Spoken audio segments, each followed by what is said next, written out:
The book is on the table. Table. The book is on the table.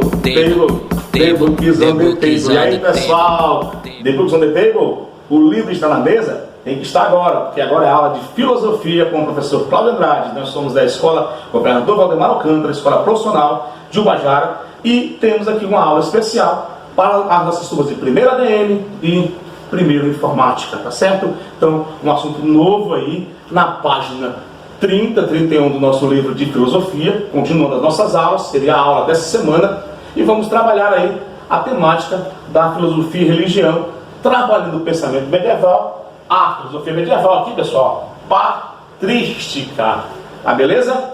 Patrística, ok? E para começar essa aula, só para lembrar vocês, não saiam de casa, fiquem estudando, aprimorando os seus conhecimentos e aguardando que logo todos nós estaremos retornando lá à nossa escola, coisa maravilhosa, né? Por enquanto aqui estamos enclausurados em nossos castelos inexpugnáveis e vamos aprender um pouco mais de filosofia, tá bom? E aí vamos lá?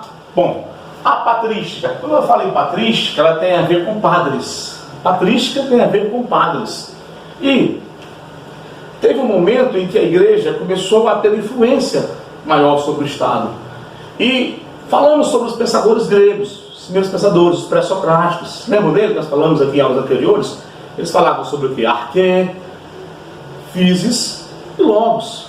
Os primeiros pensadores, que eram gregos, buscavam a Arqué, a Physis e o Logos. Arqué, princípio, uma substância primordial que fosse a origem de todas as coisas, que fosse a massa geradora de tudo. Buscavam também o quê? Essa arqué dentro da physis. O que é physis? A própria natureza. E essa physis tinha que ter um logos, ou seja, uma explicação racional. Afinal, os gregos estavam rompendo com os mitos, estavam rompendo com a tradição mítica e passando a buscar conhecimento via razão, pela razão. Mas aí entramos em uma nova época, um novo período, onde o homem deixa de ser o centro e Deus passa a ser o centro.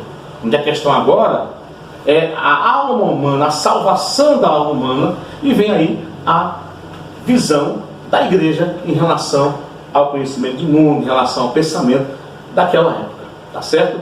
E como a preocupação era nos preceitos de Deus, na fé, teve-se a ideia de que a fé precisava ser defendida, tá bom? A fé precisava ser defendida, a fé precisava ser transmitida para as pessoas, e isso muitas vezes batia de encontro com o pensamento dos primeiros pensadores, dos gregos, de Sócrates, né, de Aristóteles, do próprio Platão e dos pré-socráticos que vieram bem antes desses filósofos. Mas aí, gente, como a igreja precisava exercer essa influência sobre a sociedade, tinha que ter argumentos que fossem racionais.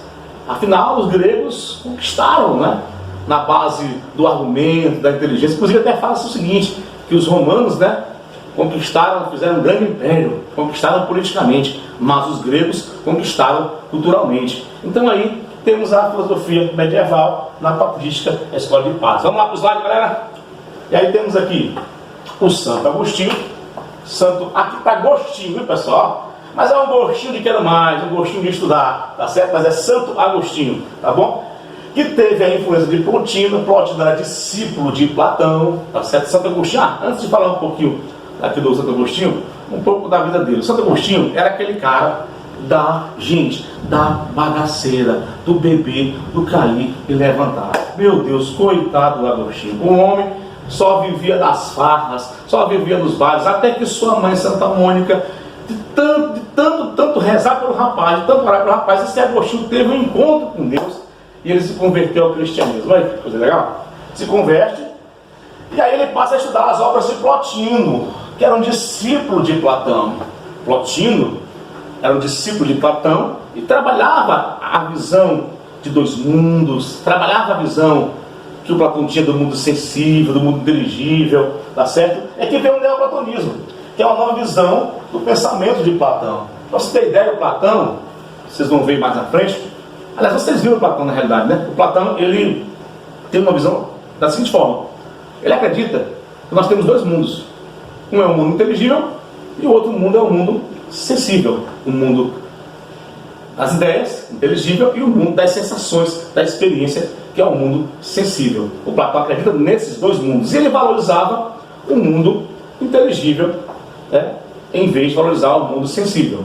Certo? E o Agostinho, ele vai trabalhar, sendo influenciado pelo maniqueísmo, que trabalha o dualismo, a noção de bem, de mal. E ele vai pegar essa influência do mundo sensível, mundo inteligível, e vai trazer para o âmbito da fé, da religião. Pode passar o slide aí, filho? Da religião, tá bom? E ele vai fazer o seguinte: ele vai pegar os primeiros pensadores gregos, no caso o Platão, que influenciou o Plotino, e vai aplicar, atenção para isso aí, ó, aplicar as ideias filosóficas à religião. O que é que o Platão, o Santo Agostinho vai fazer? Ele vai pegar as ideias dos filósofos, no caso aqui é de Platão, como eu falei para vocês aqui, e vai aplicar essas ideias à religião. Por exemplo, a gente vai ver isso mais na frente. Hoje é só uma introdução à patrística, tá certo? A gente vai ver com mais detalhes mais na frente, de acordo com o nosso plano de aula, o nosso plano de curso do primeiro ano. Ele vai trabalhar, por exemplo, a ideia de mundo sensível e mundo inteligível. Para ele é como se fosse céu e inferno. Inclusive na sua obra, iremos comentar mais adiante, Cidade de Deus, Cidade dos Homens, ele vai dizer que tem a cidade de Deus, né, da perfeição, da paz, e a dos homens, né, da imperfeição. Como Platão dizia que tinha um mundo inteligível e um mundo sensível. Ele vai aplicar uma ideia filosófica de Platão, do conhecimento de Platão, dentro de um viés cristão, trazendo para o lado religioso. Vamos lá, pode passar aí, filho? E aqui, o que vai acontecer aqui nessas ideias do Agostinho? Novas ideias.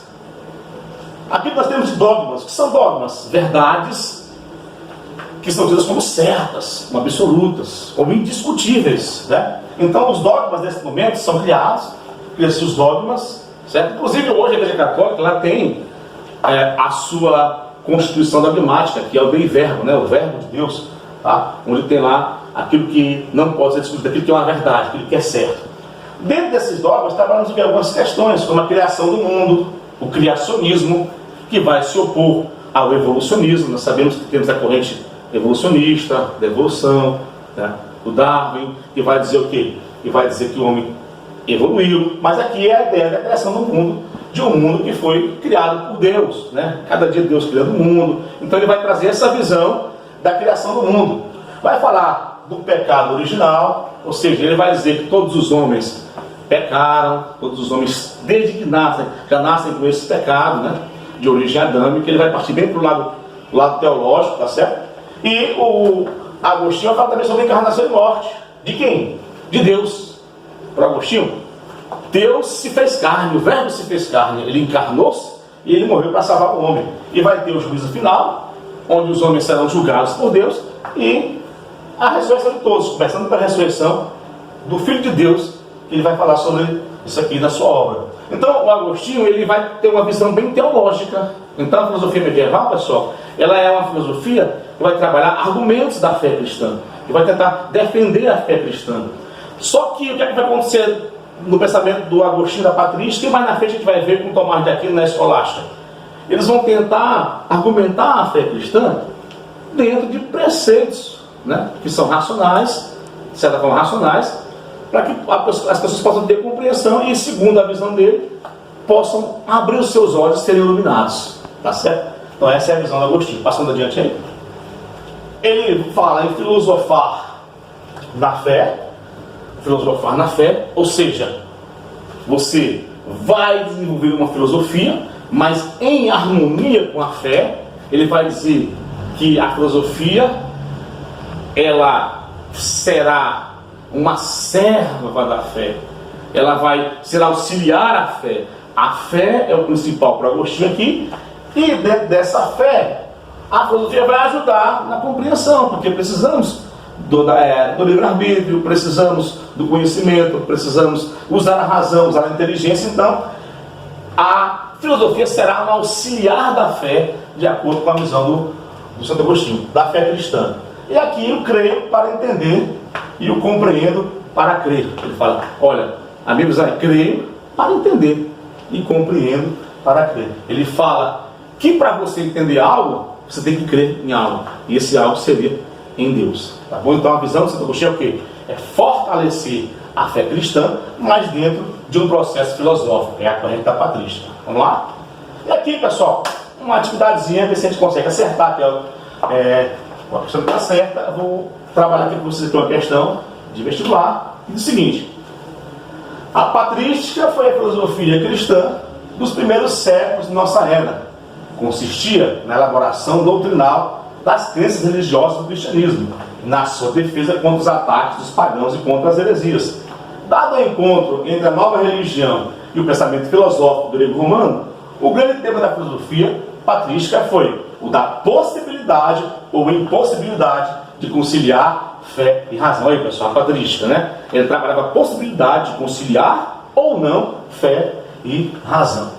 Santo Agostinho, expoente dessa filosofia sobre a relação fé e razão, defendia a tese que se pode resumir nesta frase: credo ut intelligam, ou seja, creio para entender. A esse respeito, assinale que for correto. Vamos lá. No item 1 aqui, nós temos Santo Agostinho retoma a célebre teoria platônica das ideias à luz do cristianismo e formula a teoria da iluminação, segundo a qual o homem recebe de Deus o conhecimento das verdades eternas. À semelhança do sol, Deus ilumina a razão e torna possível pensar correto. E aí, pessoal? Olha essa aí. É verdade isso aí? Isso seria falso ou verdadeiro? Foi o que eu falei aqui anteriormente, que o Santo Agostinho vai receber a influência de quem? De Platão. Ele vai retomar a teoria de Platão, das ideias, né? E vai trazer essa teoria à luz do cristianismo. É como se ele cristianizasse o pensamento de Platão. Ele vai trazer a ideia de Platão e jogar aí para a ideia do cristianismo. Tá certo? Então essa questão seria o quê? Esse item seria correto. Você marcaria 1 como correto. Vamos lá. 2.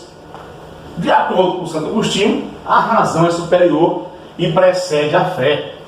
Pois se o homem, ser racional, for capaz de entender os ensinamentos religiosos, não poderá acreditar neles.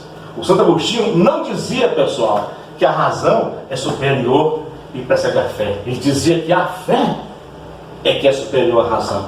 Ele fala, creio para entender. Tá bom? Então, aqui está errado esse item aqui, porque o Agostinho não vai trabalhar a razão como superior à fé. Para ele, a razão, ela será sempre serva, sempre auxiliar da fé, sendo um instrumento que a fé vai utilizar para poder compreender a essência, a existência, aquilo que há no mundo. Tá bom? Então essa aí estaria errada, até agora só um está certo. O item 4, segundo Santo Agostinho, a fé não conflita com a razão. Esta última seria auxiliar da fé e estaria a ela subordinada. Olha aí, o Agostinho vai falar que a fé ela não quer conflito com a razão, pelo contrário, a fé já determina que a razão vai ser auxiliar da fé, como eu falei aqui anteriormente, né? E vai estar subordinada à fé. De acordo com a filosofia medieval da patrística do Santo Agostinho, a razão ela é subordinada à fé. Essa questão está o quê? Certa, pessoal, tá bom? Se item aí. O item 8, para Santo Agostinho, a fé e a razão são inconciliáveis, pois os mistérios da fé são insondáveis e manifestam-se como a loucura né, para a razão humana. Não, aqui está errado. Elas podem ser conciliáveis sim, desde que a razão seja submissa à fé. Certo? O tópico 16, a fé para Santo Agostinho não oprime a razão, mas ao contrário, abre os olhos para que a falta de fé mantinha fechados. A partir dos princípios da fé, a razão, por suas próprias forças, deduzirá consequências e tentará resolver os problemas que Deus deixou para as nossas livres discussões. Olha aí, Santo Agostinho vai dizer que a fé não oprime a razão. Ao contrário do que os iluministas pensavam, né? A visão iluminista, que já vem mais adiante, ele vai dizer que a fé aqui, ela não oprime a razão. Pelo contrário, ela abre os olhos, né, que estavam fechados devido à falta de fé. Então a pessoa, ela não usava a razão porque ela tinha falta de fé, segundo a visão do Agostinho. Então essa questão aqui está correta. retíssimo. Então o correto era o 1, não é isso, pessoal? O 1, o 4, né? E o 16 aqui, estão corretos aqui. Seria, se fosse anotar a correção, seria 21 aí, número 21, somando aí as questões, tá bom? Então, vemos aqui que está errado, que está certo. E aqui nós encerramos esse nosso momento. Estudem no livro, página 30 e 31, Filosofia Medieval, Santo Agostinho, seria dessa semana. Na próxima semana você vai ver um pouco do Tomás de Aquino e depois ver com mais detalhes isso aí em próximos capítulos. Tá bom? Pessoal, grande abraço para vocês, viu? E lembrando, ó, table, the book is on the table. O livro tem que estar na mesa para estudar, tá bom? Um abraço, beijo do tio e até a próxima aula, até o próximo encontro. Valeu, galera do Valdemar Alcântara! Show, primeiro AM! Show, primeira informática! Beijo!